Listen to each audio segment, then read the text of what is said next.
स्वागत है आपका टीवी 9 भारतवर्ष में। आज हम हाजिर हैं लेकर आड़ी का ये विशेष अंक, जिसका प्रसारण हो रहा है सीधे अयोध्या धाम से। अयोध्या धाम का ये है आइकॉनिक लता मंगेशकर चौक। पास ही में सरयू जी बह रही हैं और करीब ही राम मंदिर भी है। राम जन्मभूमि में बना हुआ वो दिव्य मंदिर, जिसके शिखर पर आज ध्वज स्थापना हुई। जिस ध्वज स्थापना के साथ ही मंदिर निर्माण की यात्रा का कार्य संपूर्ण पाया गया, माना गया। प्रधानमंत्री नरेंद्र मोदी इस मौके पर मौजूद थे। उनके साथ डॉक्टर मोहन भागवत, संघ के मुखिया भी मौजूद थे और साथ में उत्तर प्रदेश के मुख्यमंत्री और उत्तर प्रदेश की राज्यपाल आनंदीबेन भी मौजूद थी। कुल मिलाकर प्रधानमंत्री नरेंद्र मोदी ने भी इस बात पर जोर देते हुए कहा कि आज सालों साल की, सदियों शताब्दियों की एक तरीके से वेदना को विराम मिला है। प्रधानमंत्री नरेंद्र मोदी जब यहाँ पहुँचे तो ध्वजारोहण के समय छटा अनोखी थी। पूरा माहौल भक्ति और उल्लास से भरा हुआ था। लोगों की आंखों में खुशी के अश्रु भी थे। ठीक वैसा ही माहौल था जैसा आपने प्राण प्रतिष्ठा के समय 673 दिन पूर्व अयोध्या को पाया होगा, बल्कि समूचे विश्व को पाया होगा। आज एक बार फिर से इस बात पर जोर दिया गया कि ये पुनरुत्थान का समय है। प्रधानमंत्री नरेंद्र मोदी ने भी कहा कि एक तरीके से सनातन धर्म के पुनर्जागरण का समय है। लेकिन जैसे ही यहाँ पर ये कार्यक्रम संपन्न हुआ, बल्कि चल ही रहा था, उस दौरान भी और उसके फौरन बाद भी राजनीति भी देखने को मिली। ये राजनीति ये कहकर विपक्ष की तरफ से की गई कि असल में भारतीय जनता पार्टी तो सांप्रदायिक ध्रुवीकरण को बढ़ावा दे रही है। और ये बातें बंगाल में जाते जाते तो बाबरी बनाम मंदिर की भी हो गई। और ममता बनर्जी ने तो ये तक कह डाला कि धर्म विशेष को यूं बढ़ावा दिया जाना बर्दाश्त नहीं किया जाएगा। वो क्या कह डाला उन्होंने, सुनिए। हमारी व्यवस्था के हर कोने में गुलामी की इस मानसिकता ने डेरा डाला हुआ था। अब याद करिए, भारतीय नौसेना का ध्वज सदियों तक उस ध्वज पर ऐसे प्रतीक बने रहे जिनका हमारी सभ्यता, हमारी शक्ति, हमारी विरासत से कोई संबंध नहीं था। अब हमने नौसेना के ध्वज से गुलामी के हर प्रतीक को हटाया है। हमने छत्रपति शिवाजी महाराज की विरासत को स्थापित किया है। और ये सिर्फ एक डिजाइन में बदलाव नहीं हुआ, ये मानसिकता बदलने का क्षण था। ये वो घोषणा थी कि भारत अब अपनी शक्ति अपने प्रतीकों से परिभाषित करेगा, न कि किसी और की विरासत से। আমায় বাংলায় আঘাত করলে, কারণ মানুষকে আঘাত করলে আমি মনে করি আমাকে আঘাত করছে। আমাকে আঘাত করলে আমি সারা ভারতবর্ষ হিলিয়ে দেব। हमको आघात लगा है, ममता बनर्जी ये कह रही हैं। उधर प्रधानमंत्री नरेंद्र मोदी समूचे भारत का आह्वान करते हुए ये कह रहे हैं कि हमको अब मानसिक गुलामी से भी उबरना होगा और इससे बेहतर मौका क्या होगा कि हम अंदर अपने अंतस में राम की प्राण प्रतिष्ठा करें, रामत्व का आवाहन करें और इस मानसिक गुलामी की जंजीरों को भी तोड़ दें। उन्होंने ये भी आवाहन किया कि आइए सब मिलजुल कर, जैसे अयोध्या से चले हुए राम ने श्रीलंका में जाकर सबके सहयोग से एक विशाल विजय की इबारत लिखी थी, उसी तरीके से सबके सहयोग के साथ आइए 2047 तक भारत को एक बार फिर से विश्व गुरु बनाया जाए, विकसित बनाया जाए। लेकिन यहाँ पर इसको लेकर समानांतर सियासत भी चलती हुई दिखाई दी। एक एक करके मैं आपको विपक्षी दलों की तरफ से क्या क्या कहा गया वो भी बताऊंगा। लेकिन उससे पहले प्रधानमंत्री ने आज पूरे दिन एक तरीके से भारत में अलग अलग जगहों पर जाकर, जिसको कहा जाता है धर्मो रक्षति रक्षितः, धर्म के आधार पर सुशासन की नींव डाली जाए, इस परिकल्पना को साकार करते हुए प्रधानमंत्री नरेंद्र मोदी दिखाई दिए। पहले अयोध्या में, यहाँ पर भी उन्होंने कहा कि आखिरी पायदान पर बैठे हुए व्यक्ति का कल्याण ही धर्म होना चाहिए राजसत्ता का, और ये बात राम राज्य सिखाता है और इसीलिए इस धर्म ध्वजा की स्थापना हुई है। इसके बाद वो कुरुक्षेत्र भी पहुँचे, जहाँ उनको कई कार्यक्रमों में हिस्सा लेना था। भगवान के दिव्य पंचायुधों में से एक पांचजन्य शंख की प्रतिकृति का एक बड़ा स्वरूप, उसका उद्घाटन उन्होंने किया। इसके बाद वो एक special feeling centre, experience centre भी पहुंचे, जो महाभारत काल को डेडिकेट करते हुए बनाया गया है अत्याधुनिक तरीकों से, जहां पर बताया जाएगा महाभारत काल की कहानियों को कुछ यूं कि वो अनुभव अपने आप में अनोखा होगा। और इसके बाद यहीं पर प्रधानमंत्री नरेंद्र मोदी को गुरु तेग बहादुर जी की 350वीं शहीदी दिवस के मौके पर यहाँ पर भी कई कार्यक्रमों में हिस्सा लेने के बाद यहाँ, क्योंकि आप जानते हैं कि गीता महोत्सव भी कुरुक्षेत्र में चल रहा है और इस दौरान ब्रह्म सरोवर के करीब जाकर पूजन अर्चन का भी कार्यक्रम उनका रहा। कुल मिलाकर आज बड़ा व्यस्त शेड्यूल। और दूसरी तरफ विपक्ष को ये कहने का मौका भी मिला, ये देखिए धर्म विशेष के लिए उनको एक तरीके से ध्रुवीकरण की सियासत करने के लिए भारतीय जनता पार्टी की तरफ से और प्रधानमंत्री मोदी की तरफ से ये सब किया जा रहा है। अब जरा सियासत की तरफ आपको फिर से लेकर आता हूं। धर्म ध्वजा कार्यक्रम पर अयोध्या सांसद अवधेश प्रसाद ने तो ट्वीट भी किया। उन्होंने कहा कि मुझे न्योता नहीं दिया गया और मैं निमंत्रण की परवाह नहीं कर रहा हूं, लेकिन संविधान की परवाह कर रहा हूं। यहाँ के लोगों की तरफ से मैं चुना गया हूं, यहाँ का सांसद हूं और मुझे न्योता नहीं भेजा गया। अगर मुझे न्योता भेजा जाता तो मैं तो नंगे पांव चलकर धर्म ध्वजा स्थापना के इस कार्यक्रम में पहुंचता। मेरी लड़ाई निमंत्रण की नहीं, संविधान की मर्यादा की है, ये अवधेश प्रसाद जी ने कहा। हमारे साथ जुड़ रहे हैं खास मेहमान जिनके साथ आज की इस चर्चा को मैं आगे बढ़ाऊंगा। उनसे मैं आपका परिचय करा देता हूं। रोहन गुप्ता हमारे साथ जुड़ रहे हैं भारतीय जनता पार्टी की तरफ से पक्ष रखने के लिए। डॉक्टर प्रवेश कुमार चौधरी हमारे साथ जुड़ रहे हैं जो कि विश्व हिंदू परिषद के प्रवक्ता हैं। सैयद जवाद हमारे साथ जुड़ रहे हैं जो कि राजनीतिक विश्लेषक के तौर पर जुड़ रहे हैं, लेकिन उनका रुझान, उनका झुकाव कांग्रेस की तरफ है, आप सब जानते हैं। राजकुमार भाटी हमारे साथ जुड़ रहे हैं समाजवादी पार्टी की तरफ से अपना पक्ष रखने के लिए। और संजय सरकार भी हमारे साथ जुड़ रहे हैं इस कार्यक्रम में, तृणमूल कांग्रेस की तरफ से वो अपना पक्ष रखेंगे। अभी तृणमूल कांग्रेस की तरफ से एक विशेष वक्तव्य जो मैंने आपको सुनाया, और इधर अवधेश प्रसाद जी की तरफ से ये कहा जाना कि मुझे न्योता नहीं मिला। आइए यहाँ से इस चर्चा को टेक ऑफ कराते हैं और उसके बाद अलग अलग तरफ से आए कुछ और बयानों की तरफ आपको ले चलूंगा और ये समझने की कोशिश करेंगे कि वाकई राजनीति हो रही है क्या, या ऐसे में जहां प्रधानमंत्री नरेंद्र मोदी कहते हैं कि जो कहा वो किया, रघुकुल रीति सदा चली आई, प्राण जाए पर वचन न जाई। तो जो जो चीजें भारतीय जनता पार्टी ने कही उनको निभाया जा रहा है। असल में जब ये हो रहा है तो विपक्ष के लोगों को इसलिए क्योंकि उनकी सियासी जमीन दरकती हुई नजर आ रही है, इसलिए तकलीफ हो रही है। ये समझने की कोशिश करते हैं। सबसे पहले तो जरा रोहन जी आप ही के पास आ जाते हैं समझने के लिए कि कम से कम अवधेश जी को तो न्योता दिया जाना चाहिए था। देखिए, आज एक बहुत बड़ा क्षण है देश के लिए, देश की संस्कृति के लिए और 140 करोड़ सनातनियों के लिए। मैं सबको सनातनी कहूंगा कि वही हमारा मूल है कि आज एक ध्वजारोहण हुआ है और पूरे देश के लिए गौरव की बात है। दिनेश जी, इस मुद्दे पे भी जो लोग राजनीति कर रहे हैं, मुझे लगता है कि उनको अब शर्म आनी चाहिए। जब मंदिर की प्राण प्रतिष्ठा थी, जब शुरुआत किया गया, उस समय पे उनको न्योता दे, क्या कहा कि मंदिर जो है उसका समापन नहीं हुआ है, पूरी तरीके से मंदिर बना नहीं है, इसलिए हिंदू धर्म में ये है कि हम लोग जा नहीं सकते।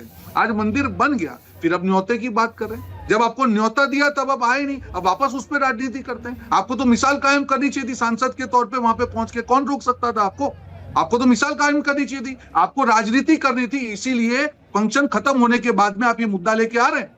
अगर आपके दिल में खोट नहीं होती और सही में आस्था होती तो आप इस मुद्दे पे राजनीति नहीं करते। आप वहां पे पहुंच के एक मैसेज देते कि देखिए मैं सांसद हूं, मैं उस समय पे नहीं आया, मेरी गलती का स्वीकार करता हूं, आज मैं यहाँ पे खड़ा हूं और देश के सामने जो है मैं भगवान राम के चरणों में बैठा हूं। ये होता है, पर राजनीति जिसको करनी है उसको क्या। आपकी कही हुई बातों को मैं इस तरीके से राजकुमार भाटी जी के पास ले जाना चाहता हूं रोहन जी, कि जब न्योता दिया गया तब आए नहीं, जब न्योता गया नहीं तो न्योते के लिए लालायित दिखे। दोनों में मकसद एक था कि किसी भी तरीके से वहां कार्यक्रम में जाने को टाला जा सकना, कोई ना कोई बात कहकर। राजकुमार भाटी,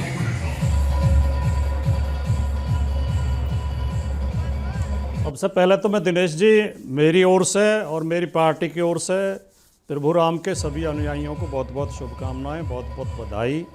आज मंदिर निर्माण का काम पूरा हुआ और उस पर धर्म ध्वजा का आरोहण किया गया। ये एक खुशी का पल है, गरिमा का पल है और सबको बड़प्पन का परिचय देना चाहिए और राम के आदर्शों से कुछ सीखना चाहिए। राम के जो आदर्श हैं जीवन के, उन्हें मर्यादा पुरुषोत्तम कहा जाता है। उसमें हर व्यक्ति के लिए शिक्षा है कि हमें अपना आचरण कैसा रखना चाहिए, हमें अपनी वाणी कैसी रखनी चाहिए, हमें अपनी सोच कैसी रखनी चाहिए।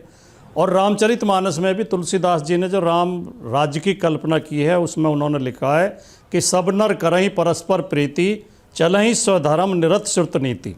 सब लोग आपस में प्यार से रहते हैं और अपने अपने धर्म का पालन करते हैं। तो ऐसा प्रयास नहीं किया जाना चाहिए। जहाँ तक राम मंदिर का सवाल है, राम मंदिर का विवाद तब तक था जब तक सुप्रीम कोर्ट का फैसला नहीं आया था।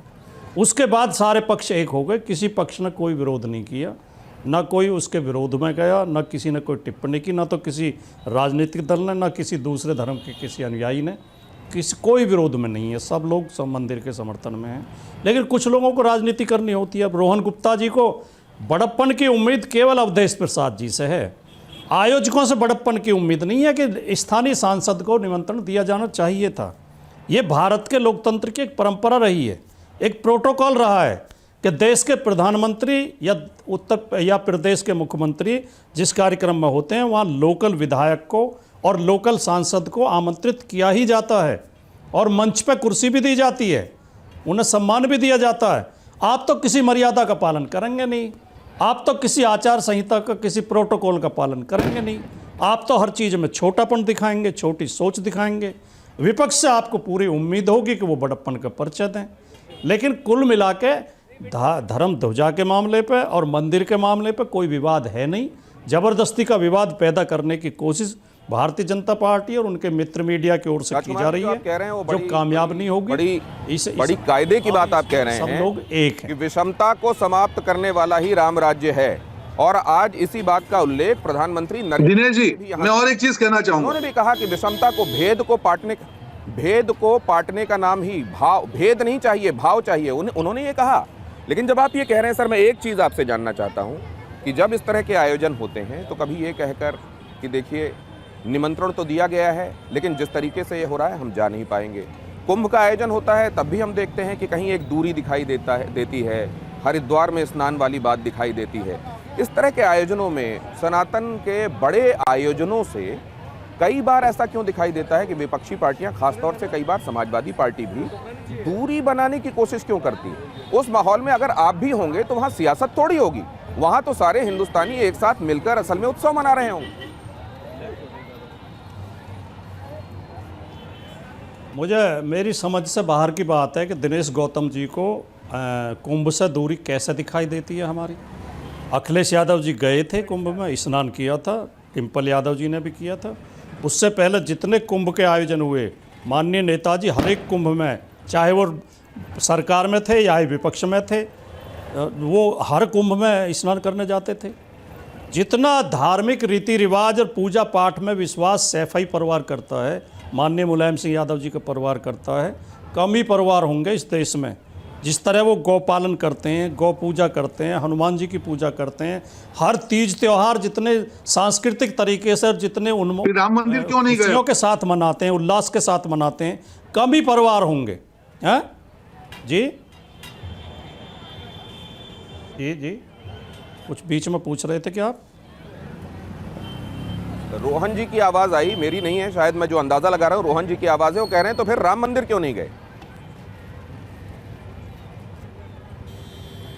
नहीं, राम मंदिर के लिए अखिलेश यादव जी ने घोषणा कर रखी है। अखिलेश यादव जी के नेतृत्व में, देखरेख में इटावा में केदारेश्वर महादेव का मंदिर निर्मित हो रहा है।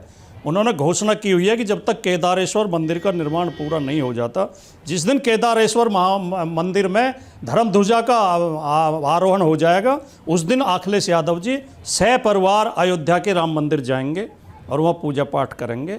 लेकिन ये इस तरह के बचकाने सवाल पूछते क्यों ना है कि आप उस मंदिर में क्यों नहीं गए? जो आप कह रहे हैं ये अखिलेश जी ने एक ट्वीट के माध्यम से कहा भी है, ये तो हर व्यक्ति केदारेश्वर मंदिर मामला होता है। निर्माण के पूर्ण होने के बाद जहां से बुलावा आएगा, हाँ ये कहा है, ये जरा ट्वीट दिखा भी दें हमारे दर्शकों को कि अखिलेश यादव ने ये बात कही है कि जब ये मंदिर का निर्माण कार्य पूरा हो जाएगा तो ये आस्था का विषय होता है, जहां जहां से भी बुलावा होगा वहां जाएंगे, बुलावे के बगैर कोई जा नहीं सकता, ईश्वर के बुलावे के बगैर कोई वहां जा भी नहीं सकता। ये तो सारे सनातनी मानते हैं।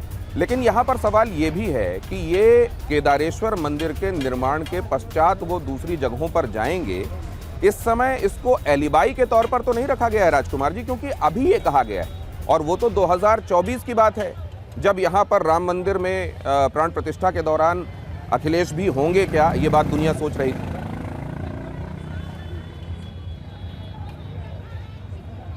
नहीं, राम मंदिर के दर्शन करने तो बिना निमंत्रण के भी जाएंगे। केदारेश्वर महादेव मंदिर का जैसे निर्माण पूरा हो जाएगा अखिलेश यादव जी जाएंगे। लेकिन दूसरी बात मैं दिनेश गौतम जी कह दूं कि हर जगह हमारे हिंदू धर्म में ये परंपरा है कि हर गांव में, हर मोहल्ले में हमारे अपने निजी मंदिर होते हैं जिनमें हम आस्थापूर्वक पूजा पाठ करते हैं। ये जरूरी नहीं है कि हम देश के सारे मंदिरों में जाके पूजा करें और सारे मंदिरों में पूजा पाठ करें और दर्शन करें। हाँ, हमारा अपने गांव में, अपने मोहल्ले के मंदिर को ही सबसे ज्यादा महत्व दिया जाता है हमारे। आपने महत्वपूर्ण बातें कही हैं और इसीलिए कई बार मैं आपके पास दिनेश जी, मैं 10 रोहन सेकंड जी के पास चाहूंगा। जाना चाहता हूं। कहा यह जा रहा है कि इसमें राजनीति थी ही नहीं, और हम तो यहाँ मंदिर निर्माण का कार्य पूरा होने के बाद, जिस मंदिर की बात कर रहे हैं वो होने के बाद हम तो जाएंगे दर्शन करने, न्योता नहीं होगा तो भी जाएंगे। लेकिन यहाँ प्रोटोकॉल का तकाजा ये कहता था कि कम से कम क्षेत्रीय सांसद को निमंत्रण भेजा जाता, वो नहीं आते तो ना आते। देखिए दिनेश जी, मैं अवधेश जी की मैं हकीकत बता रहा हूं। जब दीपोत्सव हुआ 2024 में, तब भी अवधेश जी ने कहा कि मुझे तो इनवाइट नहीं है। तब भाजपा के अयोध्या के मेयर गिरीशपति त्रिपाठी ने बाकायदा स्टेटमेंट दिया कि उनको पास इश्यू हुए हैं और उनके समर्थकों को भी यह हुआ, नहीं गए। तो आपको तो राजनीति करनी है। और राजकुमार भाटी जी एक मुझे लगता है वरिष्ठ प्रवक्ता है, अच्छा बोलते हैं। उनका ये कहना है कि जब तक वो मंदिर का नहीं होगा तब तक हम राम मंदिर नहीं जाएगा। ये तो तुक वाली बात नहीं हुई ना।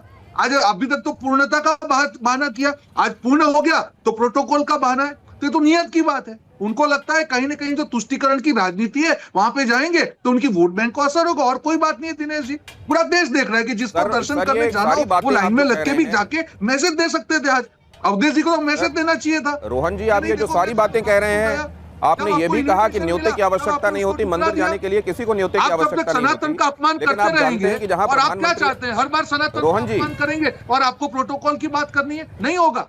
आपको किसी ने लाइसेंस नहीं दिया सनातन का अपमान करने का। रोहन जी, दूसरी बात, इसका दूसरा पक्ष भी देखिए ना। पे चुप रहने का। रोहन जी, ये मान लिया कि जानबूझकर हीला हवाला करने के लिए ऐसा किया, ये मान लिया। लेकिन एक बात मैं आपसे जानना चाहता हूं कि वहां जहां प्रधानमंत्री आ रहे हो, हर किसी के लिए प्रोटोकॉल है। अब जैसे मैं चाहता तो उस समय नहीं जा सकता था, अगर मुझे वहां के अंदर के लिए इजाजत है, न्योता है, मैं वो कार्ड दिखाता तो ही जा सकता था। तो ऐसे विशिष्ट मौके पर तो उस तरह के प्रोटोकॉल होते हैं, और प्रोटोकॉल के तहत तो जिसको आमंत्रित किया जाएगा वही जा सकता है। ऐसे में आपका ये कहना कि वो चाहते तो चले जाते, उनको न्योता क्यों जरूरी था? वो मंदिर तो ऐसे भी जा सकते थे। इस मौके में शामिल होने के लिए क्या वो जा सकते थे ऐसे ही?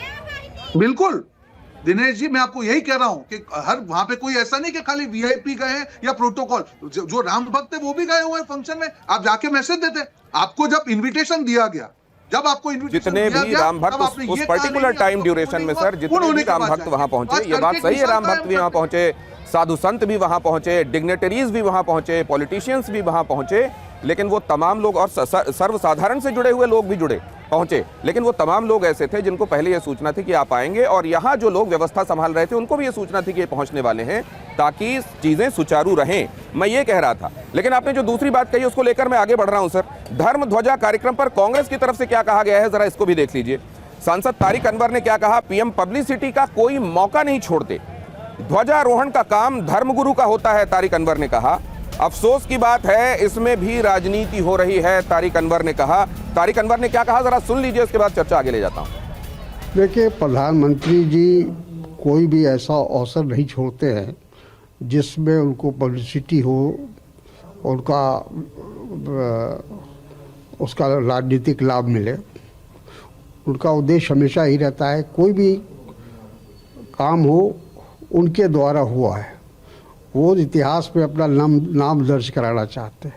ये काम जो मंदिर का हो या मस्जिद का हो या गुरुद्वारा हो या चर्च हो, किसी भी धर्म का हो, ये जिम्मेदारी उस धर्म के धर्म गुरु का काम है, वो करे तो बेहतर रहता है।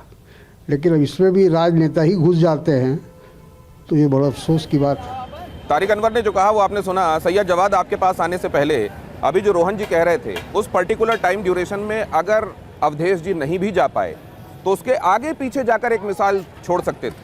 बाद में अभी शाम को जैसे सर्वसाधारण के से जुड़े हुए लोग जा रहे हैं, भगवान राम के दर्शन कर रहे हैं, अगर उनके लिए जाना आवश्यक था तो फिर वो जाकर एक मिसाल कायम कर सकते थे कि उस दौरान नहीं जा पाए, लेकिन देखिए मैं पहुंचा हूं दर्शन करने के लिए। लेकिन क्या वाकई इसके पीछे बहाना है, उस पर ले जाऊंगा मैं चर्चा के लिए। फिर से राजकुमार भाटी जी के पास जाऊं, उससे पहले जवाद जी, अगर मान लीजिए कहीं पर न्योता दिया जाता है तो हमने देखा है कि तमाम नेता किस तरीके से सहरी के लिए, इफ्तार के लिए तमाम जगहों पर पहुंचते रहे हैं, किस तरीके से तमाम धार्मिक आयोजनों में शरीक होते रहे हैं। प्रधानमंत्री नरेंद्र मोदी अगर ध्वज स्थापना के समय, जबकि ये माना जाता है कि राज सत्ता को भी धर्म सत्ता के इशारों को समझते हुए चलना चाहिए, अगर इस बात को दिखाते हैं कि राम राज्य की परिकल्पना के हिसाब से हम चीज़ों को ले जाते हुए, अपना संकल्प निभाते हुए और फिर राम राज्य की अवधारणा के मुताबिक हम राज सत्ता को भी आगे ले जाने के लिए तत्पर हैं, अगर ये बताते हैं, ये संदेश देते हैं अपनी मौजूदगी से, तो इसमें एतराज़ क्या है? जी दिनेश भाई, सभी को मेरा जय हिंद, जय संविधान। देखिए, बिल्कुल आप कह रहे हैं कि आदरणीय प्रधानमंत्री, आज अयोध्या जी से जय श्री राम भी, जवाद भाई। नहीं, सभी को मेरा जय हिंद, जय संविधान भी। दूसरी सबसे बड़ी बात, सारे कार्यक्रम में तो अटल बिहारी वाजपेयी जी भी जानते थे। तो जयराम जी की तो लेंगे आप? नहीं, बहुत बहुत धन्यवाद आपको, बहुत बहुत धन्यवाद। दूसरी सबसे बड़ी बात, ऐसे तो अटल बिहारी वाजपेयी जी भी बहुत से कार्यक्रम में जाते थे और उस वक्त भी रोजा इफ्तार कार्यक्रम में और उसको आयोजन में भारतीय जनता पार्टी के शाहनवाज हुसैन साहब करते थे, किसी ने कोई आपत्ति दर्ज नहीं करवाई। लेकिन हाँ, धर्म की राजनीति करते करते हम यहाँ तक आएंगे।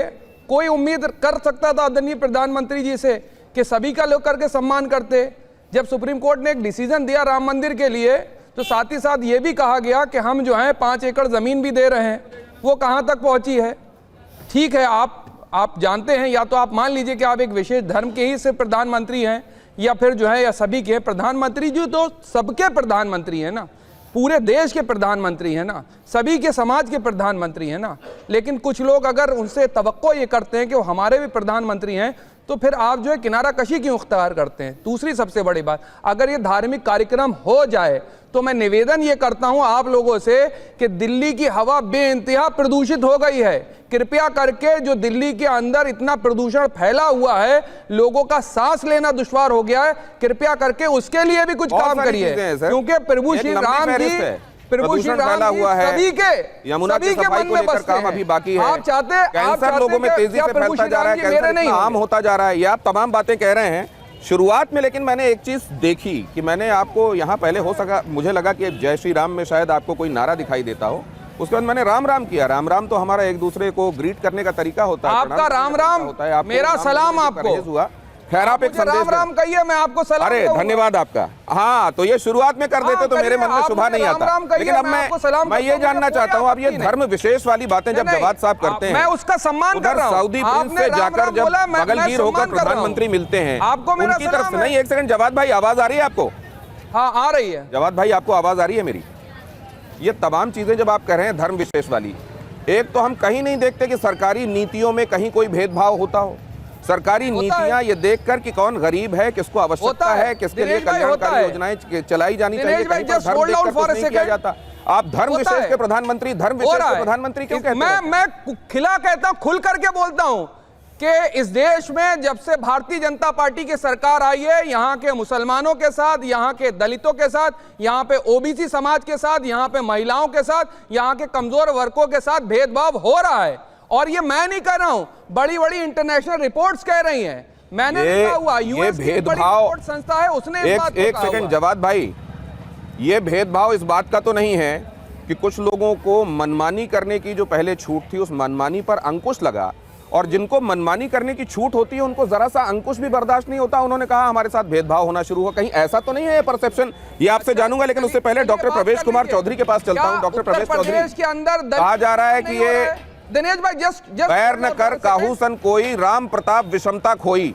विषमता को पाटने का, विषमता को मिटाने का काम जहां होना चाहिए था, वहां तो सिर्फ एक धर्म विशेष की बात की जा रही है। वो उस दिन ये बातें कही जा रही हैं जब आज धर्म ध्वजा की स्थापना श्री राम मंदिर में हुई है। आपका नजरिया? दिनेश जी, जिनको राजनीति करनी है वो राजनीति करेंगे, हम तो राष्ट्रनीति पे काम करते हैं। भारत, राष्ट्र और राम वो भिन्न नहीं है, वो एक ही है। अगर राष्ट्र की बात कर रहे हैं तो हम राम की बात कर रहे हैं। राष्ट्रत्व, रामत्व एक ही है। राम जी के मंदिर के लिए अभी भाटी जी ने कहा ना कि बहुत सारे मंदिर हैं। भाटी जी, वो बहुत सारे मंदिर नहीं है, वो श्री राम जन्मभूमि मंदिर है।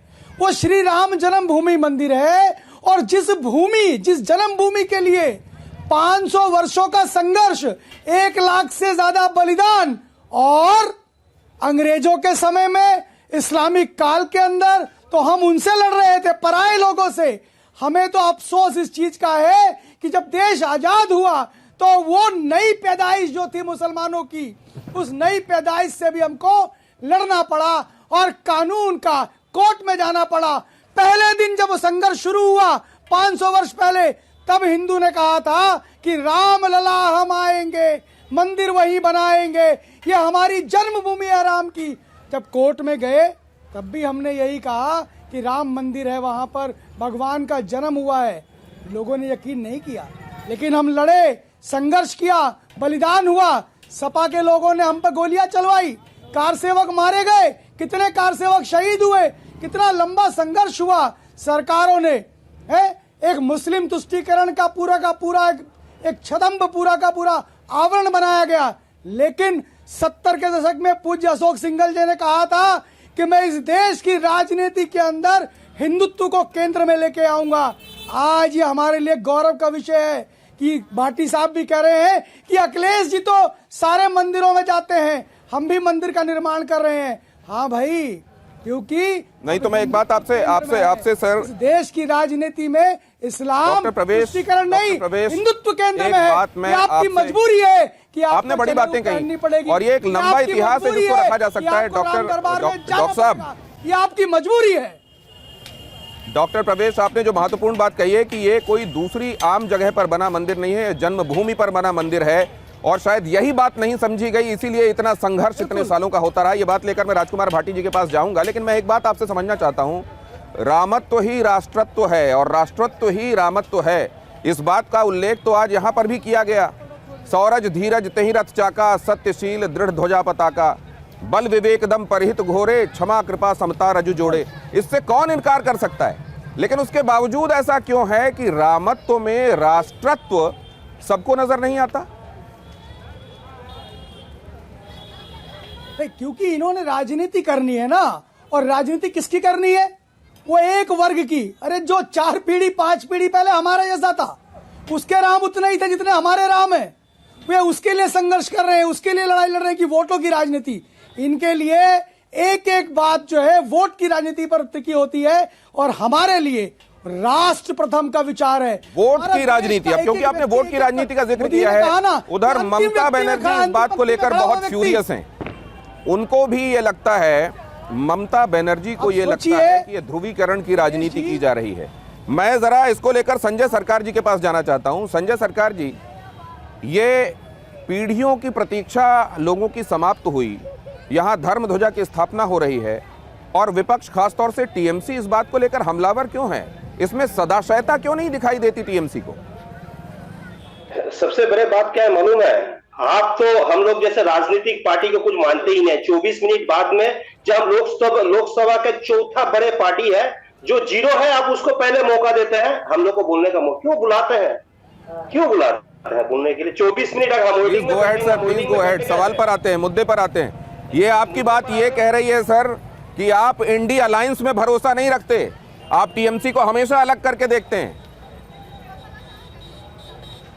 अभी बोलने दीजिएगा, बीच में मत टूकिएगा, ठीक है? एक शैतान आके दीदी को हाँ, मैंने भी अपना ऑब्जर्वेशन आपके सामने रखा, बोलिए। एक शैतान आके दीदी को पूछ रहा है, मेरे को मंदिर में बैठ के भगवान को बेचना है, बढ़ना, ये बता दो भगवान कहाँ है? दीदी बोला शैतान को, बोल ले शैतान, बेच ले शैतान। अगर दिलों में भगवान नहीं है, भगवान कहीं नहीं। प्रभु पुरुषोत्तम राम को मैं प्रणाम नमन करके मैं मेरा प्रोग्राम में शुरू करना चाहता हूं। एक आपको बताना चाहता है, जिस तरफ से आप बोलते हैं ना, जिस धरती में है, बंगाल का धरती, यहां से स्वामी विवेकानंद भारत परिक्रमा करने के लिए 1898 में निकले थे। निकालते वो कश्मीर में पहुंचे थे। साथ में भगिनी निवेदिता, मतलब सिस्टर निवेदिता जिसका बोलता है, मार्गरेट एलिजाबेथ नोबेल, उनको साथ में थे। क्रिश्चियन महिला थे। आपको मालूम है हिंदू धर्म को कौन प्रचार किया था? शिकागो में स्वामी विवेकानंद ने किया था। वहां पहुंचते कश्मीर जब श्रीनगर पहुंचने के बाद में देखे एक बच्चे को एक बुजुर्ग ने खाना दे रहे हैं, और वो बच्चे काके देखे मेरे से भी ज्यादा एक आदमी उसे एक बुजुर्ग को मतलब जब भीख मांग रहे उसको दे दिया।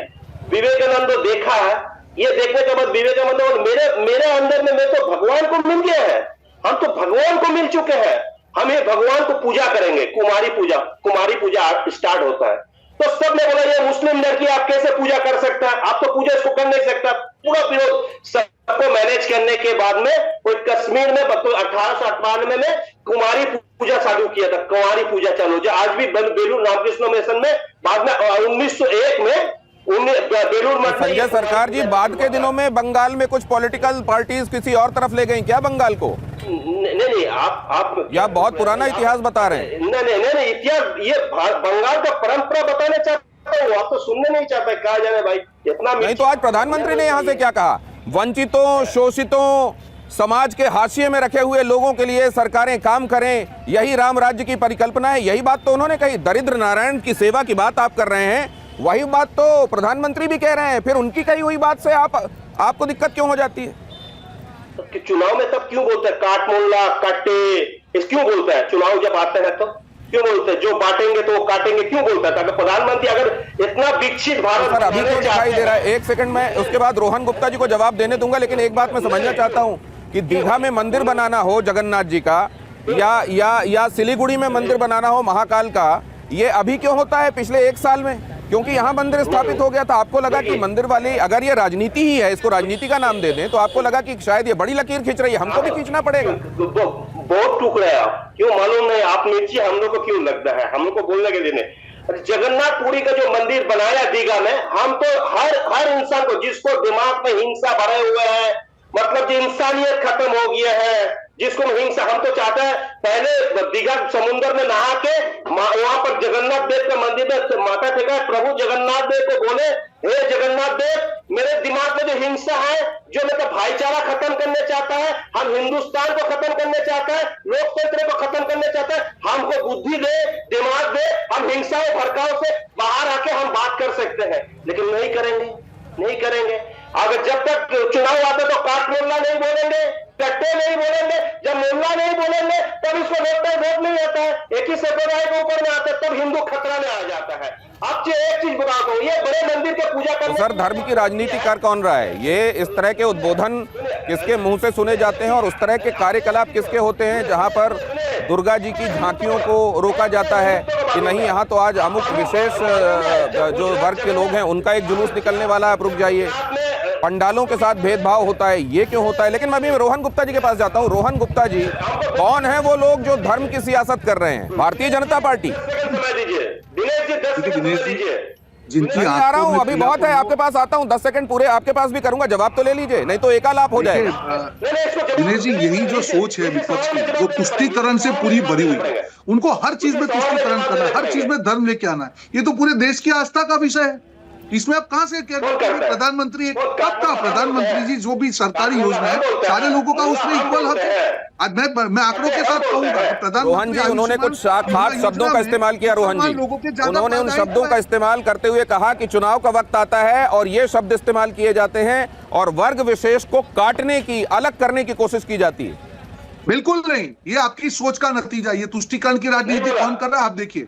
मोदी जी के लिए गंदे शब्द कौन यूज करता है आप करिए। आपको विशेष वर्ग को वोट बैंक की तरह ट्रीट करना है। अब तो वो वर्ग भी समझ गया। सीमांचल में क्या हुआ दिनेश इनके साथ में, ये लोग नहीं समझ पा रहे हैं कि सारे 140 करोड़ जनता अब मुख्य धारा में जुड़ चुकी है। आप अयोध्या की बात करें, ये आस्था से अर्थव्यवस्था की बात है। कितनी जीडीपी वहां पे, कितनी इनकम इंक्रीज हुई लोगों की आप देखिए। ये संस्कृति से समृद्धि की बात है, ये किसी एक धर्म या जाति विशेष की बात नहीं है। पर इनको इसमें भी तुष्टीकरण करना है, इसमें भी राजनीति करना है। अरे चले गए वो दिन पीछे। पूरा संस्कृति रोहन जी, सवाल ये है इसकी एक मिसाल है मोदी जी। और हर धर्म जाति है। आखिरी चीज दिनेश जी, ये लोग अभी बात कर रहे हैं, मैं सरकारी योजनाओं का चैलेंज के साथ, आंकड़ों के साथ यहाँ पे अध्ययन करके बैठा हूं कि जो आयुष्मान बीमा योजना हो या उज्ज्वला योजना हो, कौन है बेनिफिशियरी, जरा जाके चेक कर लीजिए। और आप जिसको बोलते हैं मुसलमान, वो वोट करते भी है पर डरते हैं कि अगर बोल दिया तो हमारे जो बने बेटे 5% लोग हैं वो हमको जो है हमारी जाति से निकाल देंगे या हमारे धर्म से निकाल देंगे। राजनीति बदल रही है, सिर्फ काम करने वाले लोग चलेंगे।